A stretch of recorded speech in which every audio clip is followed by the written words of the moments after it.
Gracias, gracias. Pues eh, vamos a comenzar. Primero que nada, si después quieren, como voy a mostrar unos snippets de code, está slides.cogniroauth.pro, los pueden revisar luego más a detalle sobre la implementación y otros detalles. Y pues, fíjalo, no, pero por el otro lado, ya no funciona, se me hace. No funciona, ¿eh? Siguiente y siguiente. Mi nombre es Heriberto, como ya lo mencionaron, esa es mi página personal. Siguiente. Y soy un full stack en Magma Labs. Siguiente. Siguiente. Y pues bueno, que es un full stack, es alguien que no puede decir no a los requests de sus clientes. Ustedes saben, claro que podemos agregar esa funcionalidad. Siguiente. Y pues bueno, llega ese momento donde muchas veces necesitas implementar la autenticación y estarán pensando qué tan difícil puede ser. Ay, creo que sí funciona. 3 horitas después. Ayuda.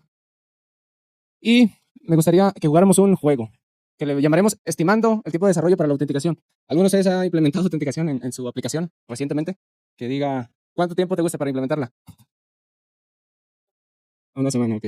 Digamos 2 semanas. Optimista. La realidad es de que si implementamos, aquí es muy dependiente de lo que se necesita, porque es basado en los requerimientos, termina siendo 3 meses y el tiempo de debugueo puede ser eterno. Para implementar autenticación, básicamente, tenemos 3 opciones. La primera es implementar la autenticación desde cero, utilizando nuestro lenguaje de programación favorito. No lo hagan. La otra es utilizando los frameworks que ya nos proveen nuestro lenguaje. En el caso de Rails, tenemos Device, un excelente gema para eso. Pues probablemente si usan Python, tenemos Django All Auth, y si usan Node, tal vez Passport.js. Y también tenemos la tercera opción, que es utilizando los servicios de cloud, que en este caso yo voy a hablar más sobre Cognito. Tenemos Auth0 y Firebase. Pero ¿qué pasa normalmente cuando implementamos, ¿no? La autenticación? Si nos decidimos ir con la implementación desde cero, comienza súper simple, una simple búsqueda, si hace match, creamos una sesión y tenemos lista nuestra autenticación. Si comenzamos o estamos utilizando Flash, comienza muy inocentemente con un par de líneas de código y tenemos autenticación. Para el caso de Rails y Device, también comienza muy simple, un par de configuraciones ahí y un par de módulos en nuestro usuario. Y esos son los más comunes para comenzar con Device.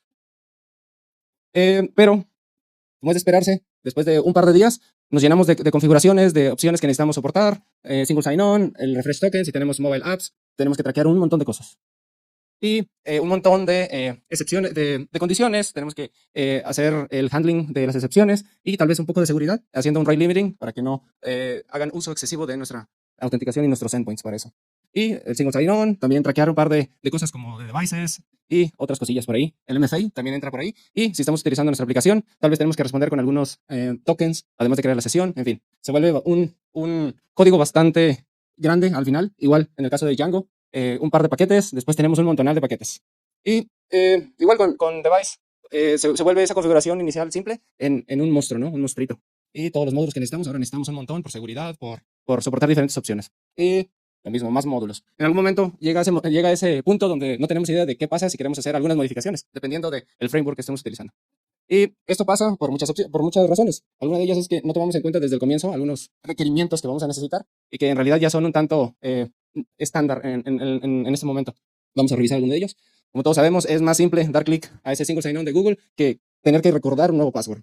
Entonces, confiamos en Google nuestras vidas. Y también tenemos que soportar better tokens, que me gusta llamarlos iOS 1 tokens. Y estos tienen un ciclo de vida, que es el access token, es un token que expira súper rápido, por eso tenemos el refresh token, que para poder obtener nuevos access tokens. Y como 2 tokens no son suficientes, tenemos un ID token que muchas veces no utilizamos. También tenemos que soportar el MFA, Multi-Factor Authentication, y algunas de las opciones para poder soportarlo. Tenemos las aplicaciones OTP, que son estas de Duo, de Authenticator y muchas más para poder utilizarlas. También podemos hacer la verificación vía SMS, que es un tanto insegura, y también vía email o hasta utilizando algunos dispositivos de hardware. También tenemos que considerar los workflows de correos, o como me gusta llamarle, el arte de esperar que tus correos no lleguen a spam. Y por eso, algunos de los más comunes son la verificación, el hacer el reset password, algunas operaciones MFA, entre otras cosas, notificaciones de cuentas. Y porque no solo cumplir con los estándares de seguridad es suficiente, también tenemos el HIPAA Compliance, que es el Health Insurance Portability, Accountability and Act. ¿Alguien está familiarizado con HIPAA Compliance?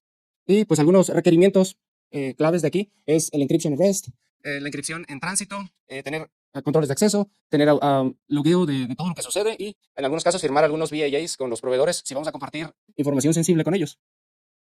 Un dato curioso es que AWS Cognito es HIPAA Compliance, es HIPAA Eligible. Esto significa que cuando implementen Cognito, van a poder pasar ese HIPAA, esa auditoría, de una forma un tanto más sencilla, además de ahorrarles un par de cosas, porque la verdad, ser HIPAA compliance lleva un montonal de cosas que aprobar. Y hablando sobre los cloud services para autenticación, voy a mencionarles brevemente esos tres. El Auth0 es como está orientado más al enterprise, a las empresas, por eso ofrece precios para empresa. Tiene una personalización bastante extensa, tiene muy buena documentación y el motor de reglas es bastante bueno. Los únicos las únicas desventajas es de que los precios van a hacer llorar a su encargado de finanzas. En algunos casos la configuración es un tanto compleja para algunos features avanzados y la curva de aprendizaje para la customización en algunos casos lleva su tiempo. En el caso de Firebase, esta es la forma de decir Google que también te tiene en esa parte. Tiene buena documentación y el plan gratuito es bastante generoso. Las únicas desventajas, algunas de ellas son que te casas con ellos, más que como si llegaras al Hotel California.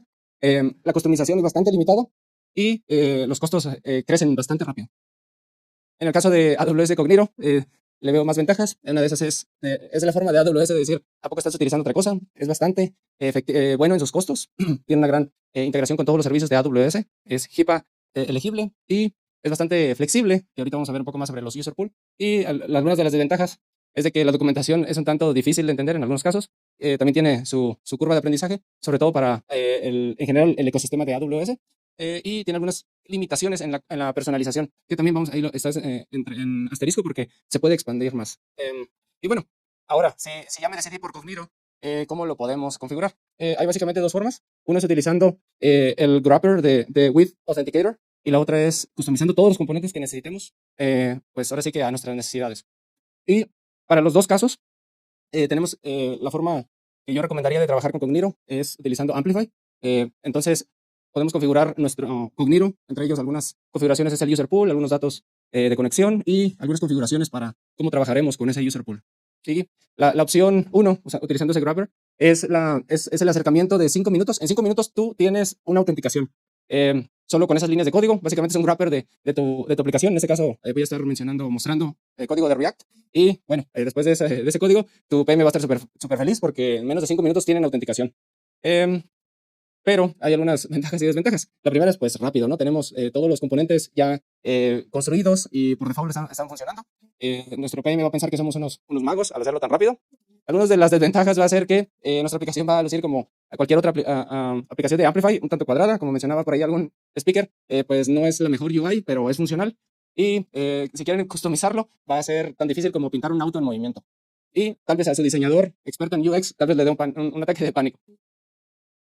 La otra opción en la cual ustedes se preocupan por su UX, esta es un tanto más laboriosa y luce de esta forma. Al final tienen que hacer un wrapper de toda su aplicación utilizando el provider de Authenticator.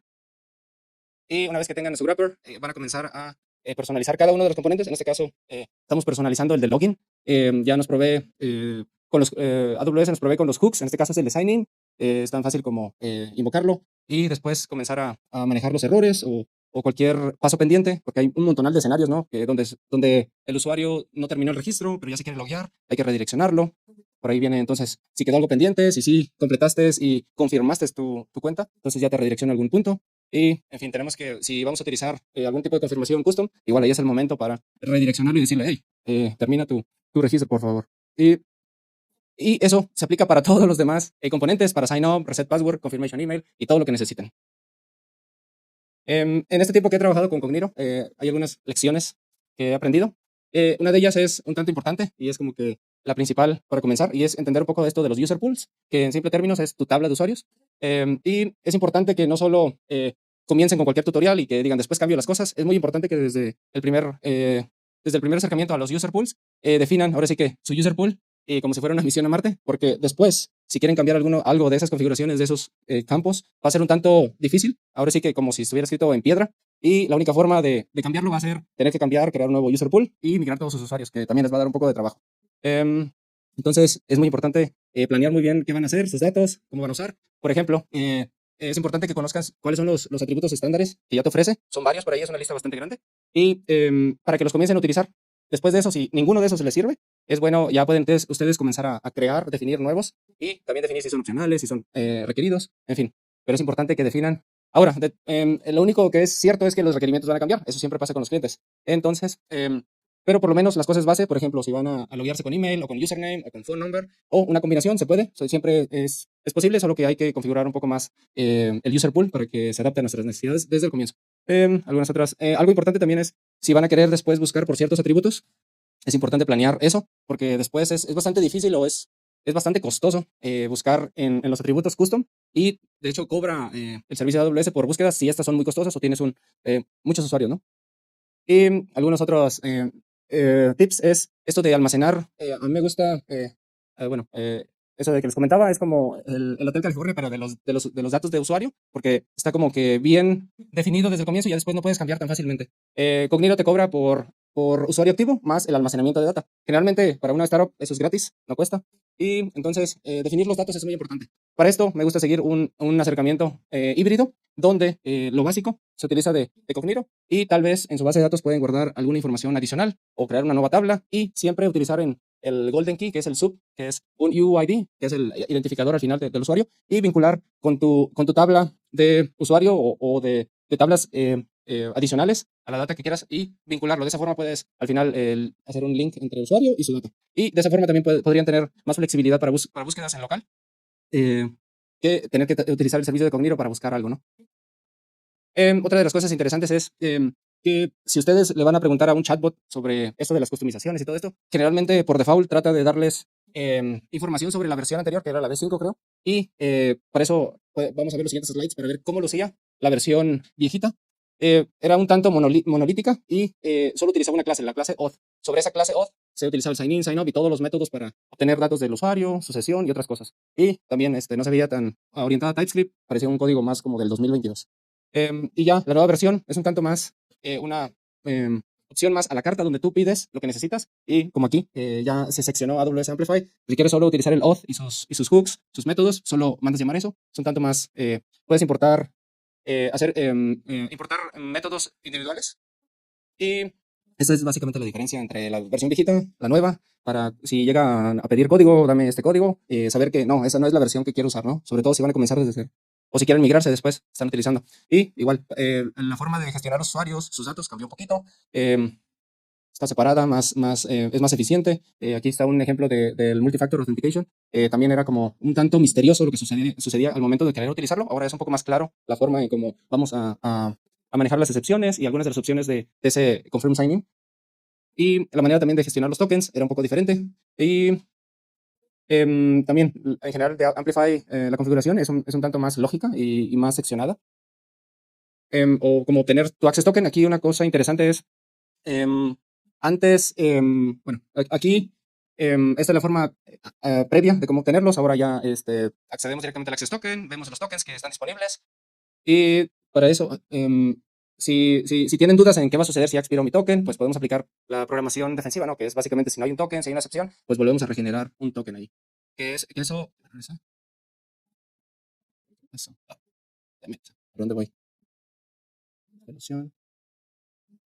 Ok, esa parte está muy interesante, me llevó un tiempo entenderlo. Antes, al parecer, se refrescaba de forma automática los tokens si no había uno nuevo. Ahora parece como que es un tanto más manual si expira, pero esto aplica si no están utilizando AWS Amplify. En el caso de Amplify, siempre hay un token disponible. Entonces, esto aplica siempre y cuando no estén utilizando Amplify con React. Igual, el MFA y... ¿qué está pasando? Estoy yendo para atrás, ¿no? Disculpa. Aquí mi sugerencia es que comiencen con algo simple. Si van a hacer la migración o van a usar la nueva versión, que hagan tal vez un wrapper de ese fetch auth session. De esta forma, pueden comenzar a utilizarlo por todos lados de su aplicación y si comienzan a observar algunos problemas, solo hay un lugar donde van a ir a gestionar esos edge cases, en este caso, en lugar de, voy a utilizar aquí fetch auth en este fetch a esa API y al final van a tener que ir a cada uno de los lugares donde están utilizando ese fetch auth session, ese método. Y después ya pueden tal vez migrar a una clasecita o algo más para poder gestionar sus tokens. Aquí parte también de lo que me gustaría compartirles es cómo luce ya una integración desde el lado de backend. Primero que nada tenemos nuestra aplicación en React. Todo se hace desde el frontend, hacemos nuestras peticiones y siempre tenemos un token válido en el lado de nuestro de nuestro cliente. Una vez que tenemos ese token, ya ese bearer token, podemos mandarlo en nuestros requests a nuestra API y desde el servidor ahí podemos validar sin necesidad de hacer otro request a Cognito. A través de ese JWT token y algunos de sus keys, podemos validar que realmente sea un token que esté válido y que sea asociado a un usuario. Entonces, ahí es donde ya podemos autenticar nuestra API. Y bueno, por ahí, esta es una página personal que estoy trabajando para principalmente jugar con eso y compartir algunos códigos de backend que puedan utilizar. Por ahí ya estoy trabajando, está disponible en mi cuenta de Eridep y está utilizando Fast API y ahí pueden ver, de hecho, en cognito.pro, Cognito Auth, estoy utilizando esa para mostrar de ejemplo cómo se integra desde tu backend. Pienso hacer el release de algunos otros backend codes, como con Ruby on Rails, tal vez Next.js, para que se puedan dar la idea de cómo lo pueden gestionar en su propio lenguaje, ¿no? Favorito. Y eso es todo. Cubrimos bastante porque hay mucho que cubrir. De hecho, eliminé un montón de slides porque pues ya iba a ser muy, muy extensa. Y eso sería todo.